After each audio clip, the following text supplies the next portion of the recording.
ほら、メキシコシティにやってきました。夏戸です。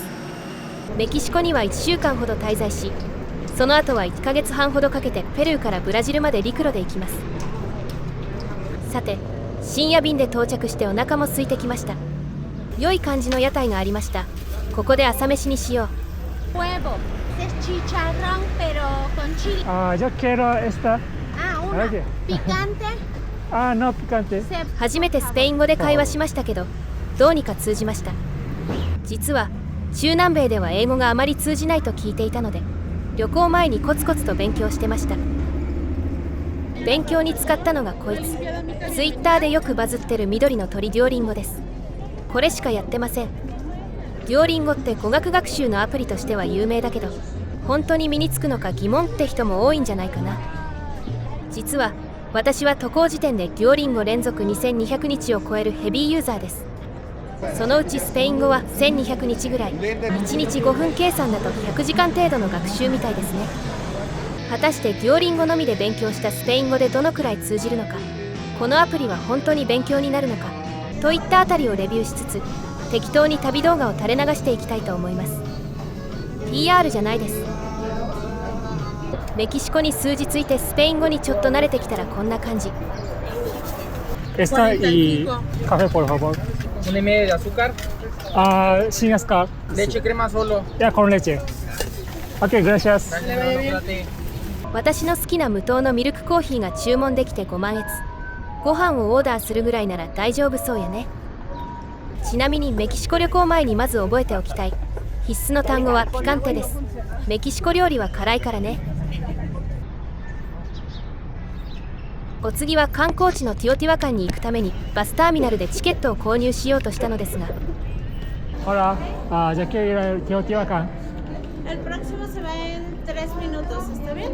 The next bus in 3 minutes. Ok, gracias. ちょっと回答に詰まったら英語になってしまった。さすがバスターミナルは英語できる人多いね。ただこの会話を帰国後に聞いたら一発で何言ってるか理解できたので、現地で実際に会話をするというのがいかに大事か分かります。Okay, gracias. テオティワカン到着。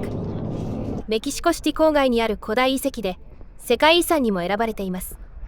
特にこの太陽のピラミッドと奥にある月のピラミッドが有名です。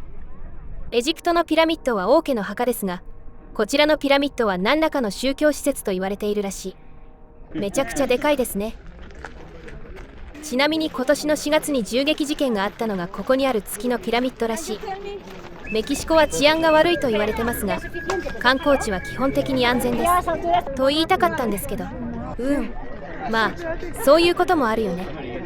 中南米旅行する際は夜中は出歩かない、危険と言われてるところに近づかない、最新の情報を常にチェックするといったことに気をつけていきましょう。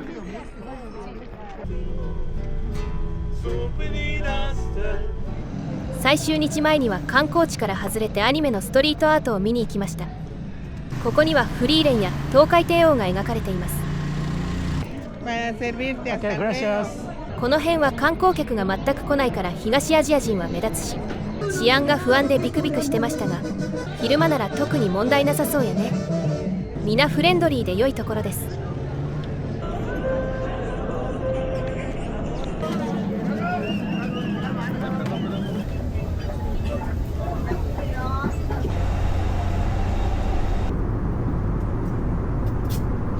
さて、メキシコシティから南米はペルーの首都リマへ移動。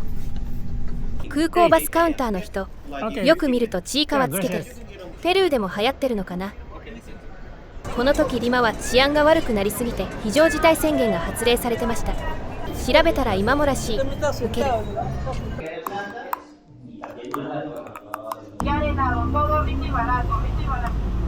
リマからマチュピチュのあるクスコへはバスで行きます。28. バスの座席を聞かれて数字がちゃんと出てくるの、成長を感じますね。クスコ到着。ここからマチュピチュのあるアグアスカリエンテスまではバスと徒歩で向かいます。アグアスカリエンテスを直訳すると温かい水、つまり温泉を意味します。スペイン語を学ぶと名前だけで温泉でもあるのかなと連想できるんですよね。村までは途中の水力発電所までバスに約6時間乗り、そこから線路の上を2時間半ほど歩きます。日本人の間ではスタンドバイミーコースと呼ばれています。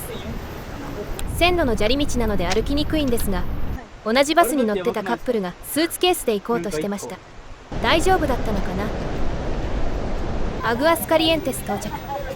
ここは観光地なのでかなり英語通じたけど、安い飯屋はスペイン語中心って感じ。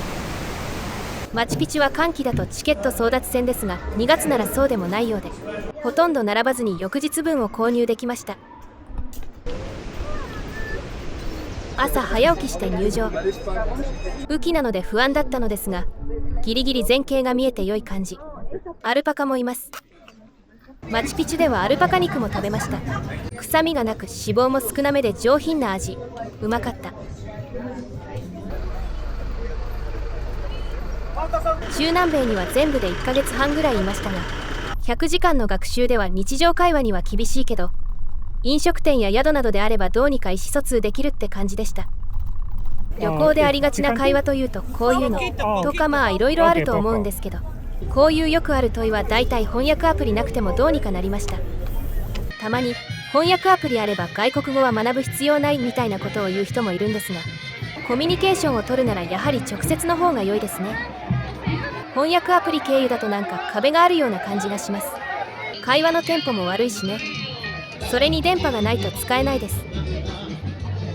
例えばこれはレインボーマウンテンに行く最中なのですが、道中はほとんど電波がなかったです。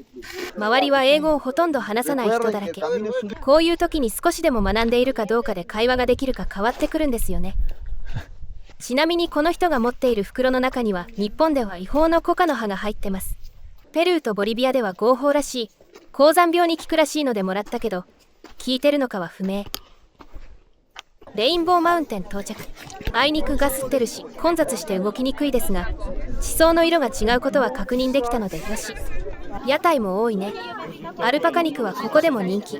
こちらは先日食べたものとは違い、臭みがあり好みが分かれる味。私はこういう臭い肉大好きですね。野生味があってうまいです。クスコの次は途中チチカカ湖を経由して陸路国境を越え、バスをボートで運び、ボリビア最大の都市ラパスに到着。高低差が激しすぎて街中にロープウェイがある珍しい都市やね。ところで語学学習で100時間程度だと当然知らない単語は多いんですけど、わからない単語があっても別の言葉で言い換えたりもできます。例えばホテルで洗濯サービスの頼み方がわからなくても、キエロラバーミロパクアントクエスタと言い換えて洗ってもらうことができました。レストランのメニューなんかは馴染みのないものばかりなんですが、食材名でどうにかなります。例えばこれはボリビア名物カルドでカルダンという食べ物ですが、エスソパ、ポヨ、カルネ、オーケー、エスト、ポルファボールみたいに単純な食材の単語で聞いてオーダーしました。ちなみにカルドでカルダンは牛の陰茎や睾丸を使ったスープ料理らしい。今知ったんだけど、俺牛の子食ったの？まあそれはさておき、こういう感じなので、旅行だと文法とか発音より語彙力の方が大事だなと感じます。ボリビアといえばウユニ塩湖も欠かせない。日本人に人気のツアー会社を利用したら参加者全員日本人で草。雨季の終わりぐらいに来たんだけど、ちゃんと水張っててリフレクションが綺麗やね。ここまで来てよかった。で、動画制作時点ではデュオリンゴ2400日を超えるぐらいやってるので、利点と欠点もまとめておきましょう。まず利点としてはゲーム感覚で続けられる点ですね。いわゆるゲーミフィケーションというやつ。スタミナ制でランクシステムもあるなど、題材が語学のオンラインゲームって感じです。1レッスン5分程度なので、出勤中とかのちょっとした時間にできます。それからアプリで学ぶと発音を簡単に確認できるのも良いですね。欠点としては解説はかなり弱い。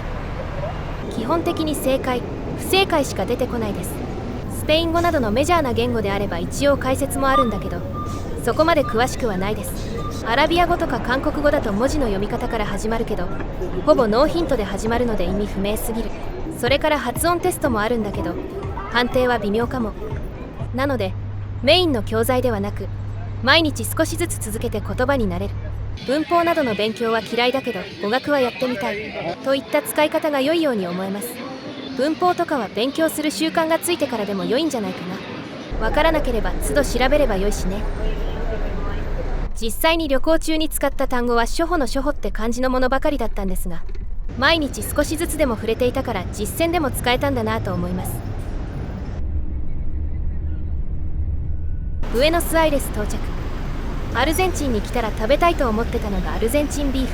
この国は1人当たりの牛肉消費量が世界2位、1位は隣のウルグアイ。この辺の人、牛肉食いすぎやろ。しかしこの国は2026年現在でもインフレ率がかなり高く、カード払いできなかったり、過去の Google マップのメニュー写真が役に立たなかったりと、なかなか大変な国やね。そういえばワールドカップ、スペイン強かったね。ここブエノスアイレスのカミニートという町には前回優勝した時を模したメッシの像もあります。アルゼンチンが連覇したらまた変わるのかなって思ってたんですが、惜しかったね。アルゼンチンの後はフェリーとバスを乗り継ぎウルグアイへ。首都モンテビデオに2泊だけ滞在し、パラグアイの首都アスンシオンへ行きました。パラグアイでは25カ国語話すテリーさんという方に会いました。本も出していたので読みましたが、語学を習得するには実地で学んだり、とにかくその言語に触れる量を増やすというのが大事そうやね。実際デュオリンゴで学ぶより現地にいた時の方がめきめき語学力が上がっていくのを感じました。概要欄にリンクを貼っとくのでよかったら読んでみてください。そうこうしているうちにイグアスの滝に到着。アルゼンチンとブラジルにまたがる世界最大の滝でとにかくでかい。この先には世界2位の発電量を誇るイタイプダムもあるということなので、大陸はスケールが違うね。ここから先はポルトガル語圏なのですが、スペイン語とポルトガル語は近い言語で、語彙だけなら9割近く同じと言われています。実際同じように使う単語も多く、スペイン語の経験が無駄にならないですね。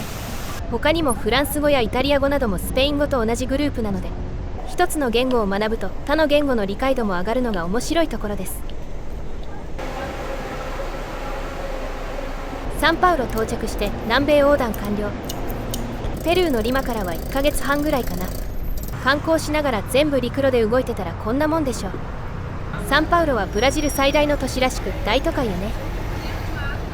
というわけでデュオリンゴで学んだスペイン語だけで中南米旅行してみました。毎日5分を3年間程度だと旅行中の最低限の意思疎通はできるけど雑談するには足りないって感じでしたね。デュオリンゴ自体は一応役に立つけど、あくまでツールの一つとして使うのが良いという感じです。語学は各自やりやすい勉強方法あると思うので、合う人は使えばいいんじゃないかな。今回行かなかったメキシコ以南の中米や南米北部も将来行きたいと思ってるので、それまでにレベルアップして再度挑戦したいところです。この後はポルトガルへ飛び、ギリシャまで陸路で南ヨーロッパを横断しました。気が向いたら動画作ります。それでは。